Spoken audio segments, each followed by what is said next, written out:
करना। और तीसरा सूत्र है 108 बार नमः शिवाय से अपने शिव गुरु के कमल चरण में कोटि कोटि नमन करना। पहला मैं दया मांगती हूँ दीदी कि हे शिव, आप मेरे गुरु हैं, मैं आपका शिष्या हूँ, मोह शिष्या पर दया कर दीजिए। हे शिव, आप मेरे गुरु हैं, मैं आपका शिष्या हूँ, मोह शिष्या पर दया कर दीजिए। आप नहीं दया करिएगा गुरुदेव, तब कौन दया करेगा? आपका सिवा मेरा इस दुनिया में, इस संसार में, इस पृथ्वी भूमि में कोई नहीं है।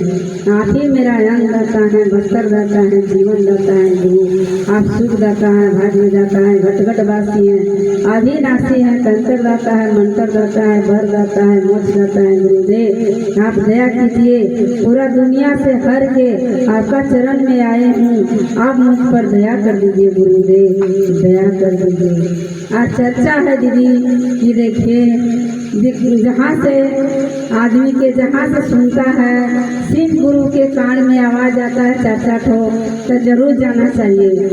हम जैसे अभी आए हैं स्टेशन में तो सुने कि वहाँ गुरु को चर्चा हो रहा है, तब बहुत श्रद्धा भाव उनको लगा तो आ गए छोड़ के वहाँ से। इस तरह चर्चा इसी के कहा जाता है कि भाव जहाँ है वहीं भजन मिलता है, जहीं शक्ति है वहीं भक्ति मिलता है। गुरु के चरण में हमेशा रहिए, जहीं यथाशक्ति तथा भक्ति करते रहिए दीदी। गुरु निफल नहीं जाते हैं, गुरु बहुत दयालु हैं, गुरु सबको झोली भरते हैं। हो सकते हैं गुरु हमको भी भरेंगे, क्योंकि दीदी गुरु के झोली कभी खाली नहीं जाता है। गुरु बोलते हैं कि मेरा झोली तो भरा हुआ है, लेकिन पृथ्वी भूमि में कोई ऐसा भाग और बहन नहीं है कि मेरा झोली खाली कर सके। क्यों कि गुरु से मांगने का श्रद्धा भाव रखना चाहिए। एगो होता है कि एगो बच्चा है, तो ये बच्चा है अभी छोटा है, मासूम नहीं बच्चा, कितना अच्छा प्यारी है मासूम है। ये बच्चा दिन 30 दिन हमको गिराएगी, माँ हमको एगो खिलौना ले दो ना, माँ हमको एगो खिलौना ले दो ना। 30 दिन यदि बोलेगी तो एक दिन को देना ही पड़ेगा, क्योंकि 30 दिन अपना माँ को चरण में यदि वो जल्दी रोज मांगेगी तो देना ही पड़ेगा। इसी तरह हम लोग शिव का शिष्या है दीदी, शिव के चरण में हमेशा हम लोग झुके रहेंगे। जो दुख है उनका चरण में रख देंगे कि हे शिव, मैं आपका मेरा दुख आप दिए हैं, आप ही समझिए। तो 30 दिन हम गुरु के मांगेंगे डेली, तो जरूर गुरु दया करेंगे।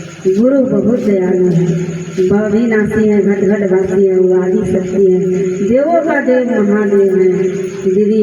इसीलिए चर्चा जरूर करना चाहिए।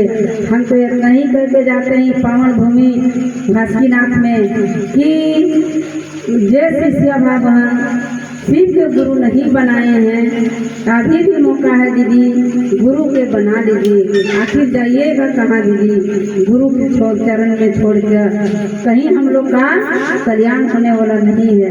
यही है जगत गुरु, यही है देवादि देव महादेव, यही है कालों के काल महाकाल। कहाँ जाइएगा इनका चरण से छोड़कर। इसीलिए चरण में आ जाइए, इसमें कोई खर्चा नहीं है, कोई की पालन ना आलन ना, कोई करने कोई रोक ना टोक ना। जो मन बुझाता सब खाते रहिए, जो मन बुझाता पहनते रहिए, जैसी अवस्था में है दीदी, लेकिन गुरु के मन से, दिल से, हृदय से अपने गुरु के गुरु मानिए शिव का, और अपने हृदय में बसा लीजिए। गुरु यही चाहते हैं कि आप बेटा से प्रेम करते हैं, अपना पति से प्रेम करते हैं, अपना हमसे प्रेम करके देखिए कि हम दया आपको देते हैं कि नहीं देते हैं। चलिए दीदी, इतना ही करके मतलब वाणी को विराम देते हैं। तीसरा में है 108 वर्ष नमः शिवाय से अपने गुरु के प्रणाम करना। दीदी 108 वर्ष बहुत महत्वपूर्ण है।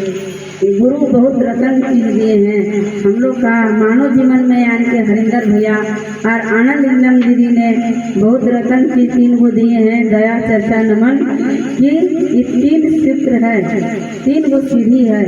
जैसे हम लोग छात बनाते हैं तो बिना सीढ़ी का छात कर पाते हैं नहीं, इसी तरह ये 3 सूत्र है गुरु के जाने वाला सीढ़ी, गुरु पास हम लोग का पहुँचने वाला सीढ़ी है। पहला में दया मांगना, दूसरा में चर्चा करना, तीसरा में नमन करना। देखिए हम लोग का गुरु कितना दयालु है दीदी, अपने खातिर एक ही को मांगे कि हम लोग मेरा खातिर एगो चर्चा जरूर करिएगा, एगो दूसरा दीदी को जरूर बताइएगा, और दूसरा दीदी को जरूर कुछ दुख है, कुछ तकलीफ है, वो दीदी जूझ रही है तो गुरु के चर्चा में जरूर लाइएगा, और गुरु के चर्चा के माध्यम से उनको जुड़ा लीजिएगा और उनको माध्यम से उनको ठीक हो जाएगा। और गुरु हम लोग के लिए दुख दिए हैं, अपने लिए है एक वो, लेकिन हम लोग को दिए हैं 2, एगो दया मांगना और एगो नमन करना। नमन करते हैं अपने लिए दीदी और दया मांगते हैं अपने लिए, चर्चा करते हैं गुरु। ये गुरु का काम है। 3 सूत्र का माध्यम है। 3 सूत्र है, न यहाँ 8 सूत्र है, ना 3.5 सूत्र है, न 4.25 सूत्र, 3 सूत्र है, इनका 3 गो माध्यम है। चलिए नहीं कह के अपना वाणी को विराम देते हूँ। फिर से अपना शिव गुरु के कमल चरण में मैं कोटि कोटि नमन करती हूँ। मेरा नमन स्वीकार कीजिएगा गुरुदेव। जितना गुरु भाई बहन बैठे हैं सबके चरण में कोटि कोटि नमन करती हूँ। मेरा नमन को स्वीकार कीजिएगा। प्रेम से गुरु शंकर भगवान की जय।